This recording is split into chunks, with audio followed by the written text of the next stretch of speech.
Hello. I hope you are doing well. Welcome in, everybody. Come on in. It is alive. 'Tis alive, my darling. Welcome to 1111 True Crime. We're going to be talking about suspicious granny here in the Jack and Lilly Sullivan case, who are a 4 and 6-year-old siblings, little boy, little girl, that went missing in Lansdowne Station, Nova Scotia. Reported missing May 2nd, but they could have been missing before that. We'll leave it at that. Now, in this whole scenario with Jack and Lilly going missing, there is very little, and I'm talking minuscule, evidence. In fact, most of the evidence legitimately is in question because Daniel, the stepfather, has stated that the RCMP believe that one of the pieces of evidence was planted. Okay, that piece of evidence is, so there's Jack and Lilly. Jack is 4, would be 5 now, and Lilly is 6. The family, the stepdad Daniel, and Malaya, the mother, were living in this little trailer home on this property that is owned by his mother, Janie. She's the stepmother, or step-grandma. But I say step, not legit. Like, they're not married. The couple, the stepdad is really just a boyfriend. Okay, so let me ask you guys something. If this was a legitimate thing where, as the story goes, the narrative that we're officially told is that both were in bed asleep, which there's a whole nother discussion on who woke up first or was asleep or was awake, because that has changed in every possible position, from the mother was awake but the dad was asleep, to the dad was awake but the mother was asleep, to they were both asleep. That there's nothing to put a stake in the ground and say who was awake or anything. But the official narrative that was told to the police, as far as we know, is that all adults on the property were sleeping, including step-grandma. You heard me right. Jamie was on the property in the little Breaking Bad camper that literally doesn't even have windows, just plastic, and it looks to me like an abandoned camper, but it's got Janie Lemon in it. And so, in this case with Lilly and Jack, the story would be, while everybody was sleeping, these children did not want to eat breakfast. They were like, nope, I'm not hungry. Both children woke up all on their own and were like, we're not hungry. We're going to literally walk through the kitchen and not touch a thing. Then there's a jacket that Jack has on, allegedly. A jacket. His jacket's missing. All right. It's on a hook that is over 5 feet in the air, but no chairs were moved or missing. And we know a child's not going to put a chair back. I mean, they don't do that ever. But so they skip breakfast. They're like, nope, we're out of here.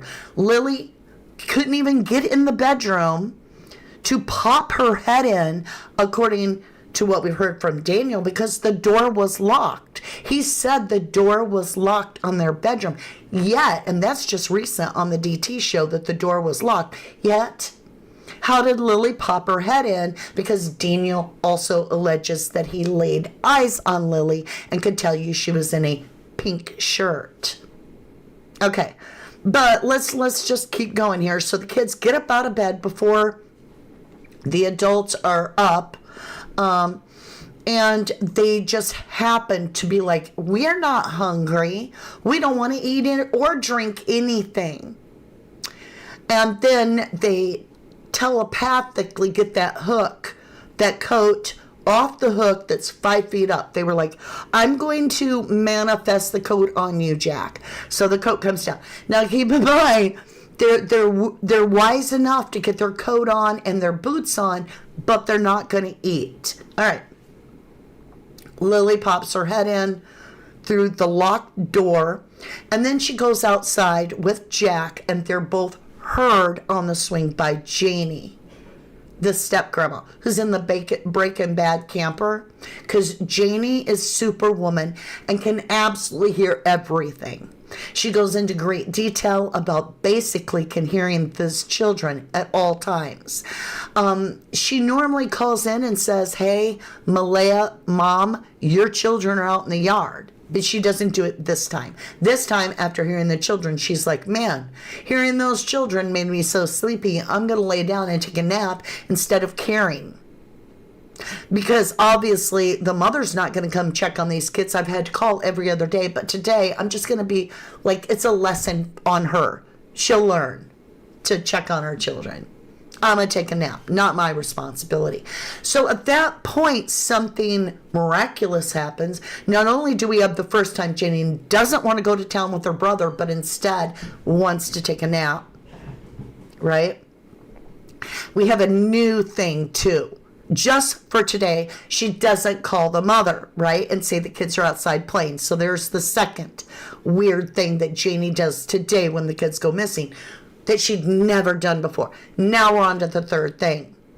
She doesn't allegedly hear Lily, the sister, the older sister, guiding Jack anywhere when they would have had to pass by her trailer within feet. And remember, Wonder Woman ears, I can hear everything from my trailer, right?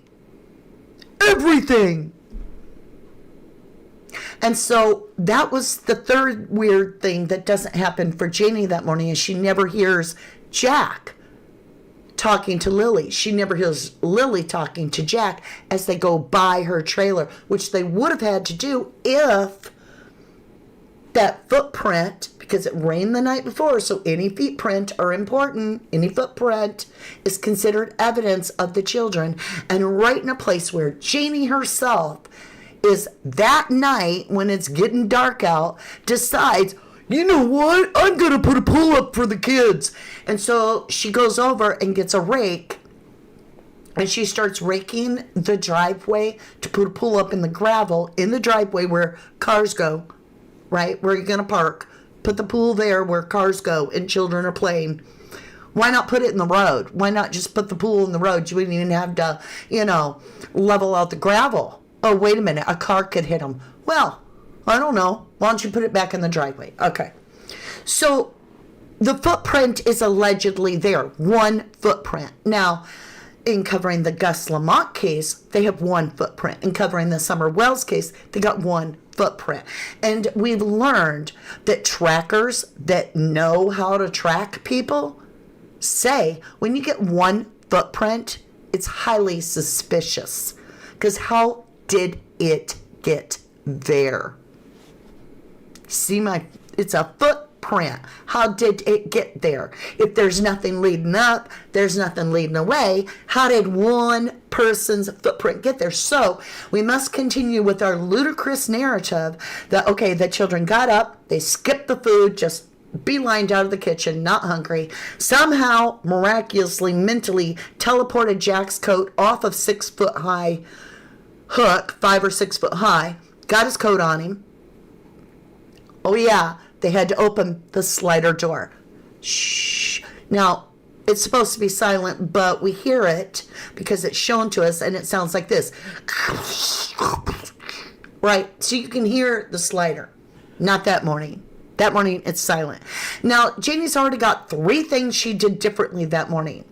Reminder, she didn't go to the store with her brother. She did not call the mother and say these kids are outside playing. She just took a nap. I'm tired. I need a nap. I need a nap right now. Okay?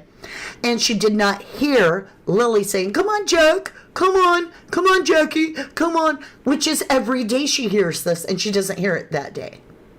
All right. So at this point, how did the boot print get right near Janie's trailer where she just happened to be raking it smooth in the night before when it's raining, right? It's going to rain.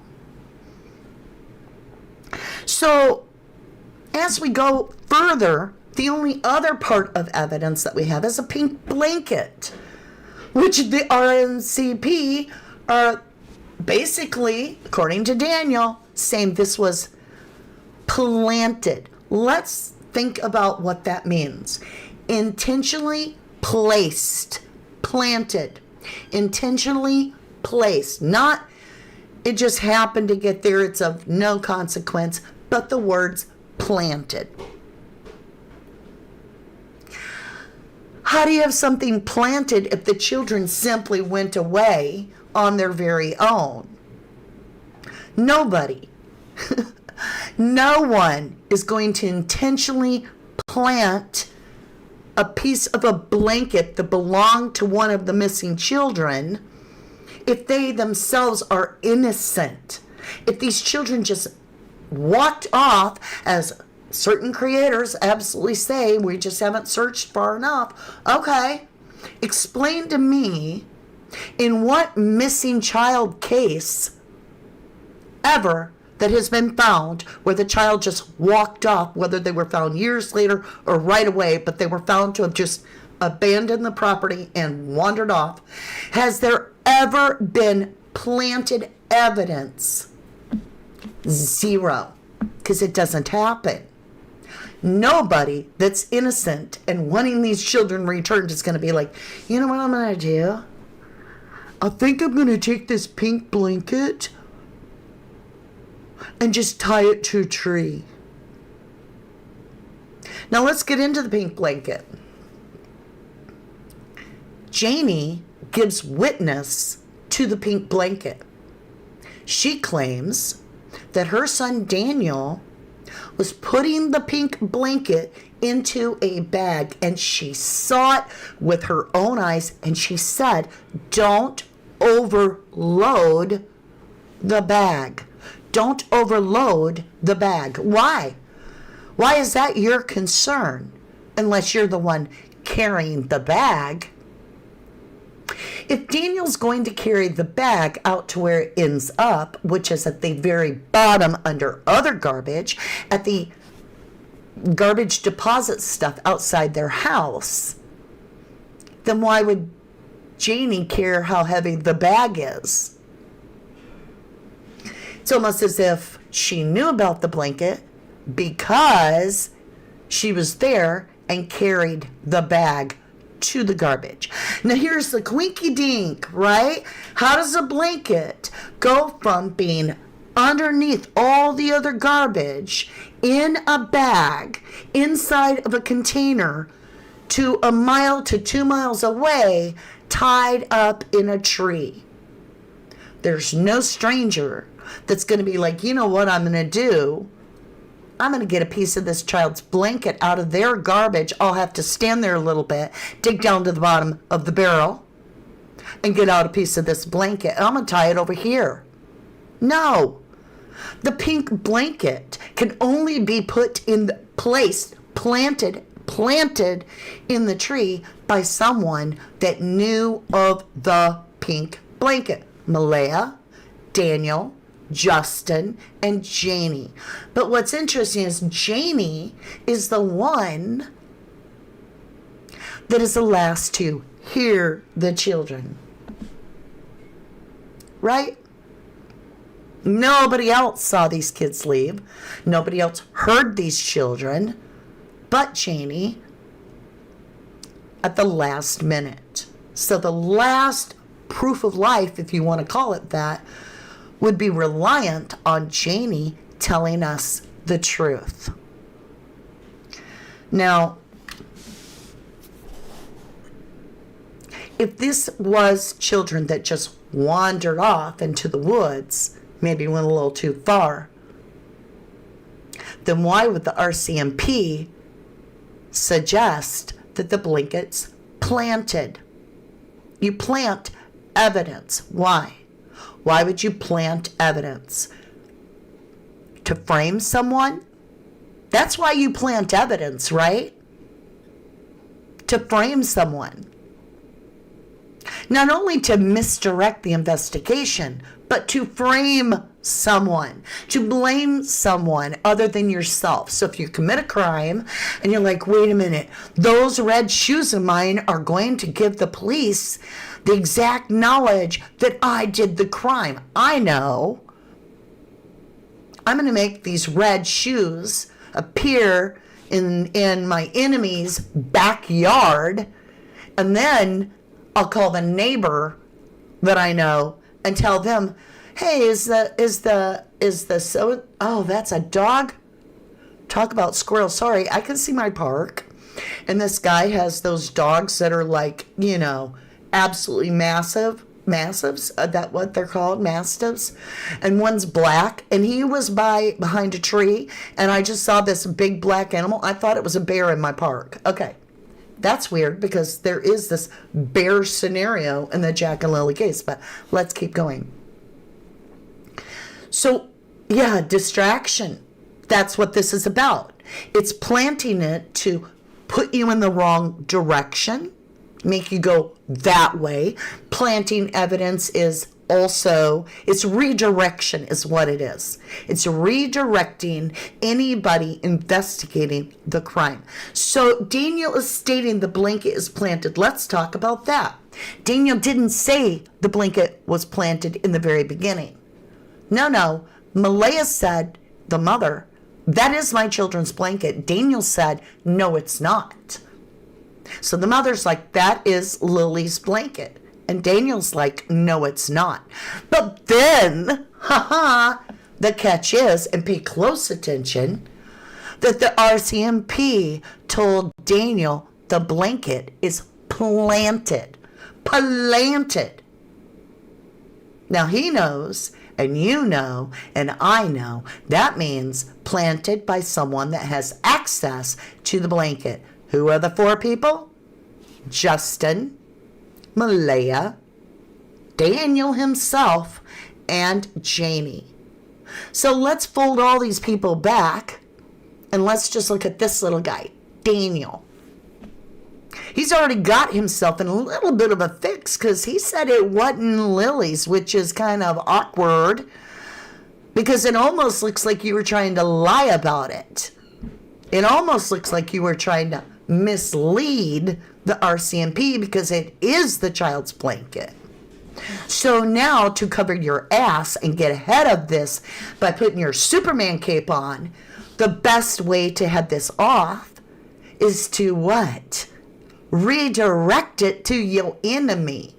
But Daniel's dad isn't his enemy. It isn't somebody that he has an estranged relationship with. So now we have to look at the location and we have to look at the people. Why would the sons, right, Daniel or Justin, implicate their dad or Janie's brother? Because it's in the direction leading investigators to the family. It's actually leading to Janie's ex-husband, Daniel's dad, and Justin. So it wouldn't benefit the planter if they were Daniel or Justin that planted it to put it in the direction of their own father, because that's just not what you're going to do to somebody you love. You're not going to be like, well, I've committed a crime and now I'm going to plant evidence that suggests my dad might be in trouble here. No. So let's take Daniel out of the picture for a minute. Let's take Justin out of the picture for a minute. Now let's talk about Malaya and let's talk about Janie. Malaya's family and friends are the one that found the blanket. So it could be highly concerning that if RCMP feel that the blanket is planted, that the person planting the blanket could have been like, we're going to say we found it here. But that's not what they did. The blanket was really there. So then did Malaya tie the blanket up there? Did her family tie the blanket in the tree? Was the blanket ever in the tree? Yes, because Daniel said, right? But do we know that? Because when you go back to dispatch, it talks about the floor, the ground. So that in itself is strange. But what it does also leave is it leaves a big question as between Janie and Malaya. Now let me ask you something. Would it benefit Malaya and her family to implicate Daniel's father? Perhaps it could. It could, if her family's the one that did something with these kids and so forth. But we have the problem.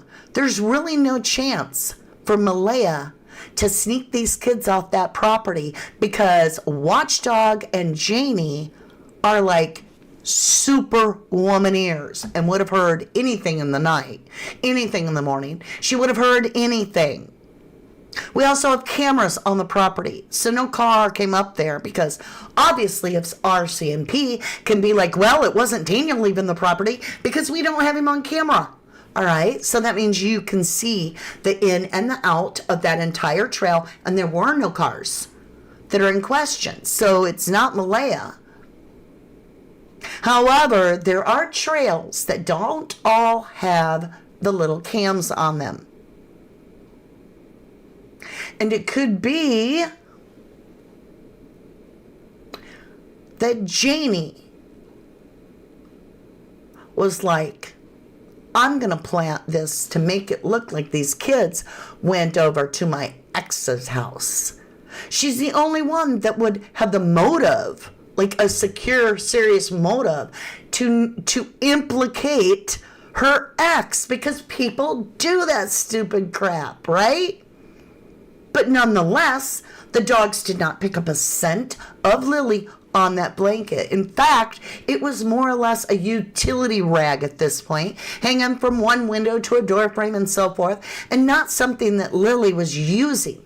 And do you think Malaya, being as lazy ass as she is going to go and know? So she didn't carry the garbage out. She don't even know what bag it is. There were no other bags ripped up.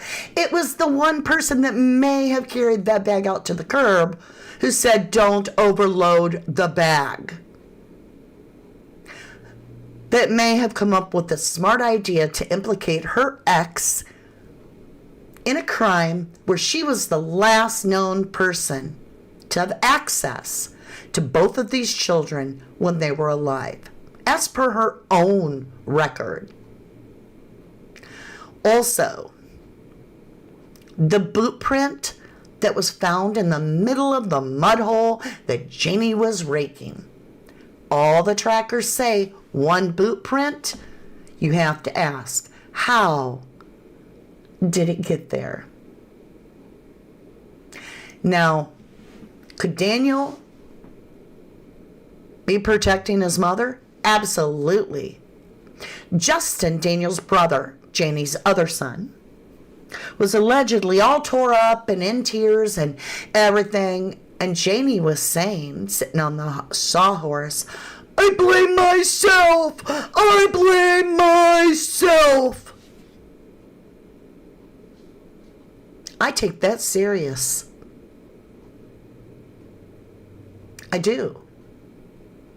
Justin's all tore up and in tears. I don't think it's over the kids. I think he's worried about his mom. Grown men cry over their mother. They cry over their mothers. They're protective of their mothers.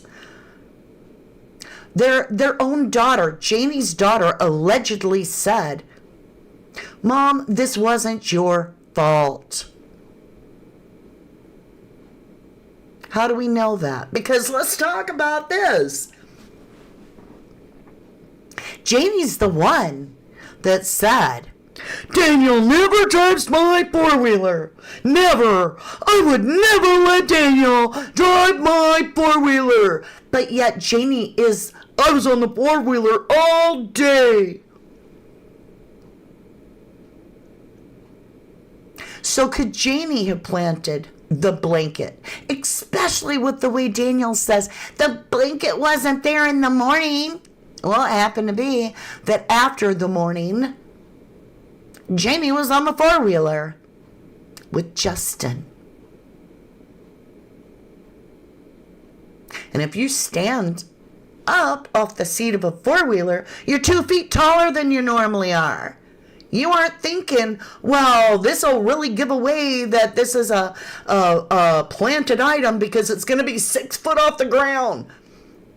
But I feel we're dealing with somebody that wasn't thinking, that they stood up on the four-wheeler, tied it there, let the branch go, and it popped up about 6 inches, and therefore it seemed planted because there's no scent of the children.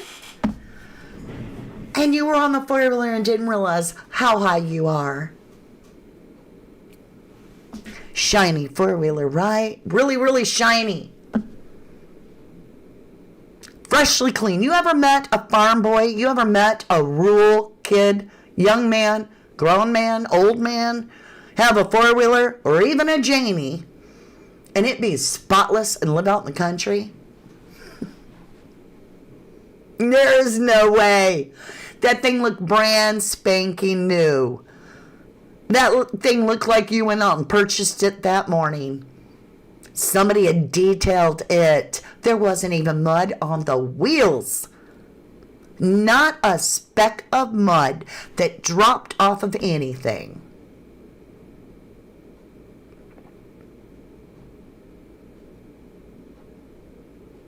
So, when we're talking something planted in a missing child's case, it's obviously foul play. It's the only thing left. You wouldn't have planted evidence, according to Daniel. And if you're one of those that are like, Daniel said, and I believe Daniel because he's the only one out here, being completely transparent. He's trying to do everything he can to keep Jack and Lily's name out there, and I support Daniel. Then explain to me how that blanket got on that tree and these kids just walked off. Because it could not have happened that way. There's nobody going to plant evidence in a missing child's case unless it's not a missing child's case. It's abduction. It's kidnapping. And so now Daniel's taking online criminal justice classes because he wants to be smarter than you. He wants to be able to completely protect himself, right? He's gearing up in case he has to go to court, I think, or trial.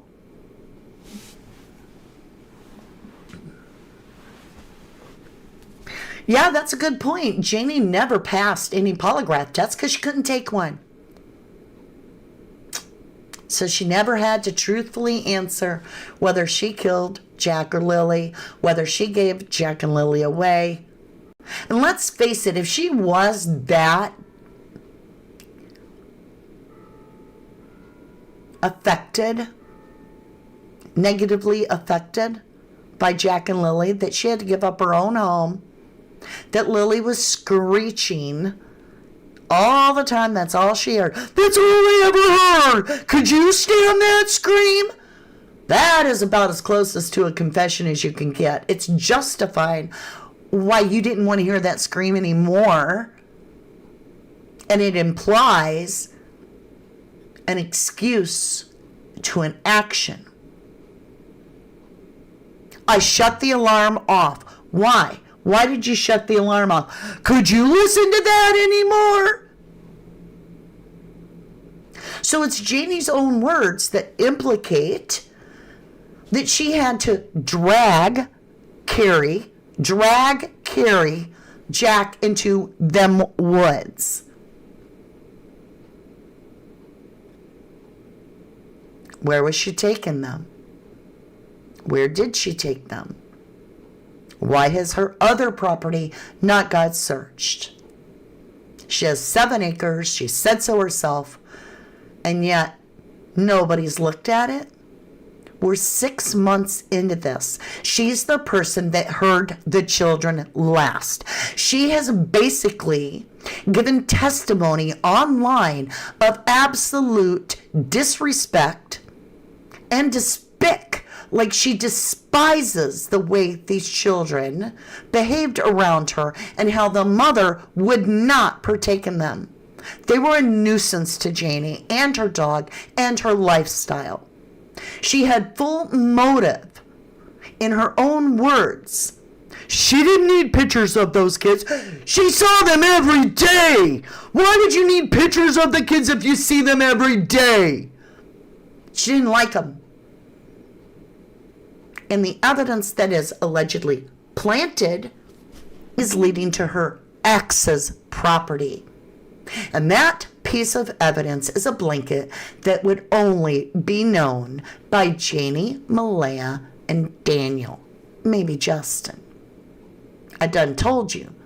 Daniel, Justin, they're not going to intentionally lead everybody to their father's doorstep.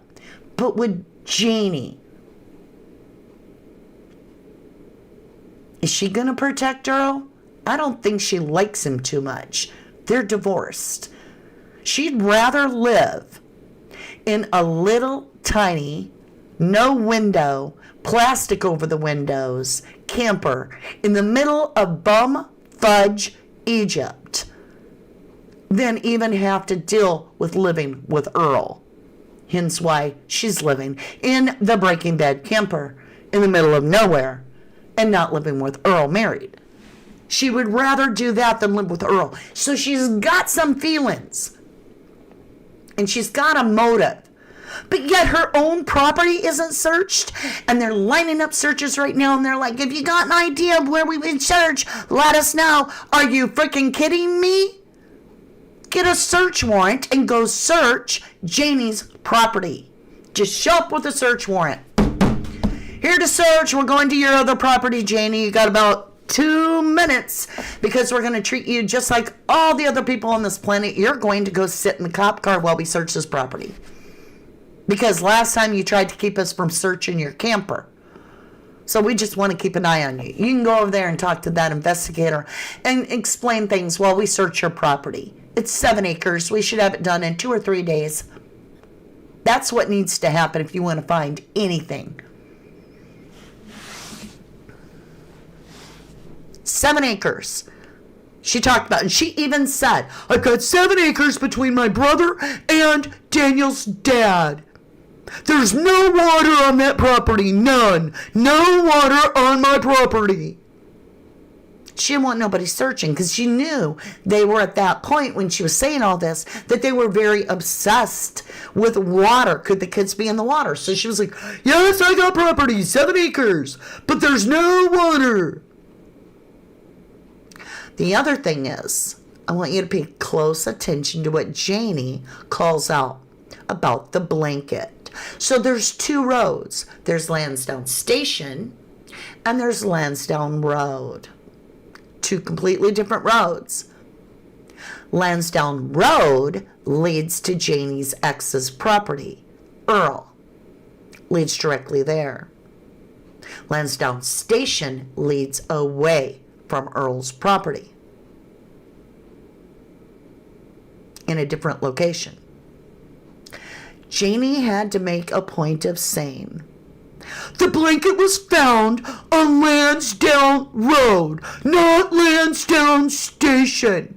I repeat, Lansdowne Road, not Lansdowne Station. Why? Was it so that everybody was looking at Earl?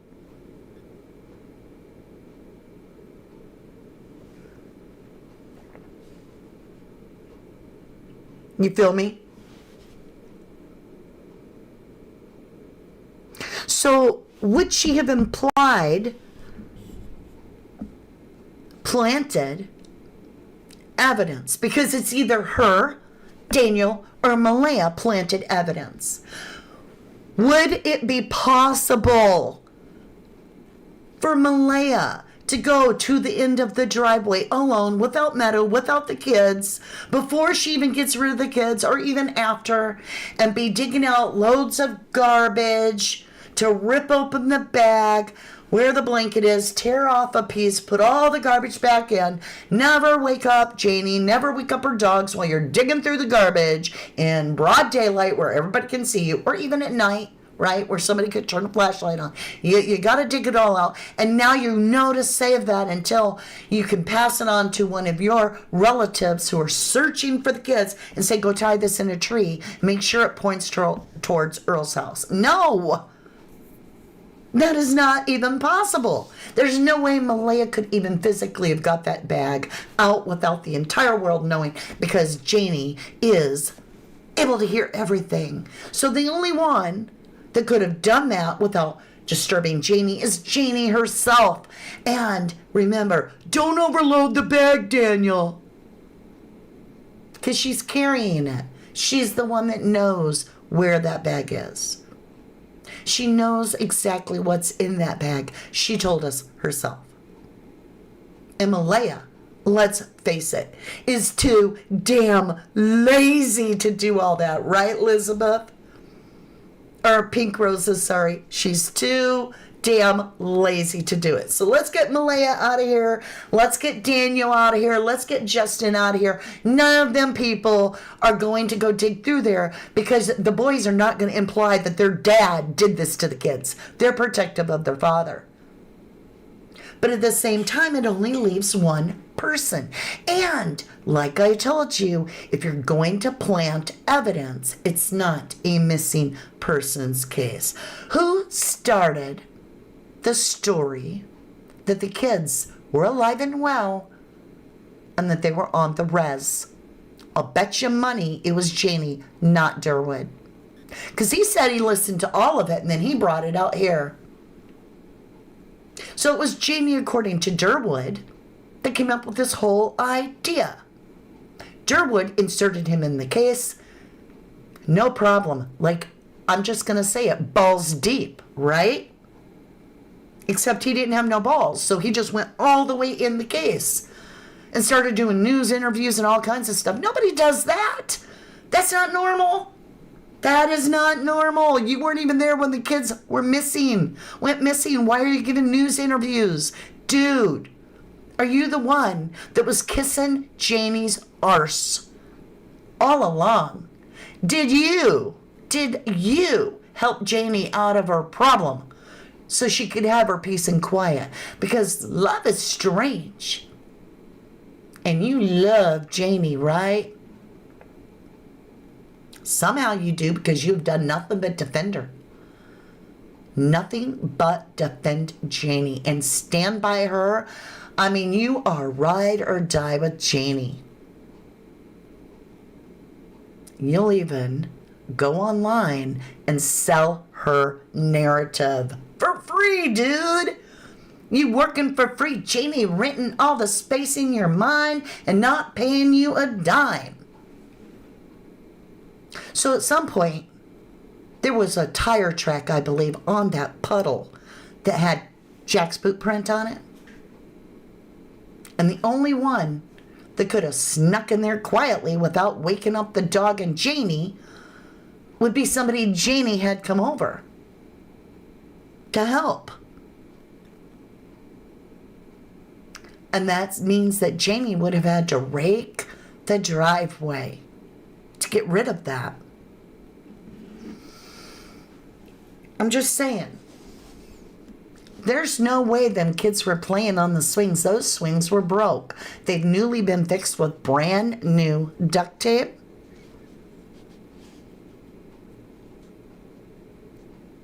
Those kids weren't playing on that swing. Janie never went through the whole story, I believe. She heard them kids playing in the yard, right? She didn't call Malaya. She didn't go with her brother. What'd she do? Do you really think she just laid back down and fell asleep playing Team Come on. She didn't even want the RCMP in that trailer. Maybe it's because where she wore her boots, she didn't want them looking at her boot tread, seeing if it matched something over somewhere where she may have left a footprint. Did she walk them over that way? Or did she just plant boot prints after they were removed from the property? Who removed the kids from the property? Because Janie's a whole bunch of suspicion. Last one to hear these children alive. Doesn't even like the kids. She's basically given up her life so that her peace and quiet, her Hermitville, everything that she values, she has given over for these children, and she don't seem to even like these children. She seems like she can't stand them. And then the evidence is planted, and it's planted to almost make you think that her ex is involved. It's just too neat. It's too tidy. That blanket came out because Janie got that blanket out of the garbage can and went and tied it over there to say, hey, look over here near my ex. Don't be looking on my property. And then didn't have to take a polygraph. I don't think so. She's the only one that truly had motive. She's the only one that makes sense. Daniel's protecting his mother. That's why he can get up there. No, I didn't kill the kids. No, I didn't do anything to kids. I believe they're still alive. Because that makes it all true. Right? Daniel didn't do anything to the kids. His mother did. Because she would have had to go in the house. Right? Let's change up this magical scenario. And let's not feed the kids. Let's go get them up early in the morning. Just walk in the house because Daniel and them are asleep in the bed with the baby. And you have all business in the house because where else are you going to shower? So if you get caught in the house with the kids, you're getting them breakfast. You're doing something. But otherwise, you just silently open that door, the slider. You put Jack's coat on because you're a granny. And you know to put coats on kids because Janie was always having to call Melina. Yeah, Jack don't got no coat on. You remembered the coat that was 6 foot up. So you put that coat on him. And allegedly, you're the one that closed the slider door. You walk those kids out. Maybe even down through the woods. Maybe even tied that blanket up in the tree while that person met you out there. There's no camera here. Here I am. Okay, put him in the car. Get him out of here. I'm done. I want my privacy back. I'm sick of listening. I can't listen to that screaming another minute, and Jack's letting my chickens out, and these parents don't give a damn about these kids. I'm the only one watching them, and it's not my job. Let somebody else be a parent. Get them the hell out of here.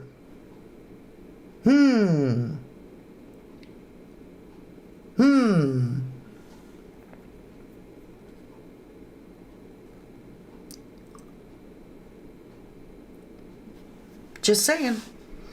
That's how I feel. So Janie is indeed suspicious. And nobody can tell me otherwise because she couldn't she couldn't even take a poly. She never even had to say, no, I didn't kill the kids. And even if she did, I don't believe her. Daniel ain't that messed up by himself. Obviously, a lot of his lies and his manipulation has come from somewhere. Where'd he get that from? Well, can you imagine?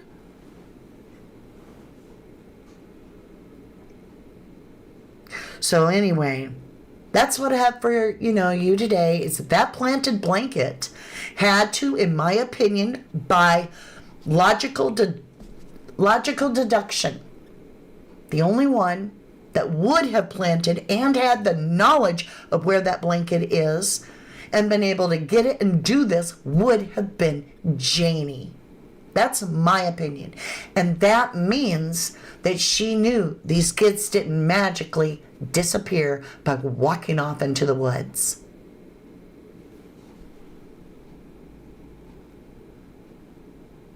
And it all points to her ex. All right, my lovelies. I could be wrong. I'm just sharing my thought, my points of views. But she clearly could not stand those kids, which is a motive.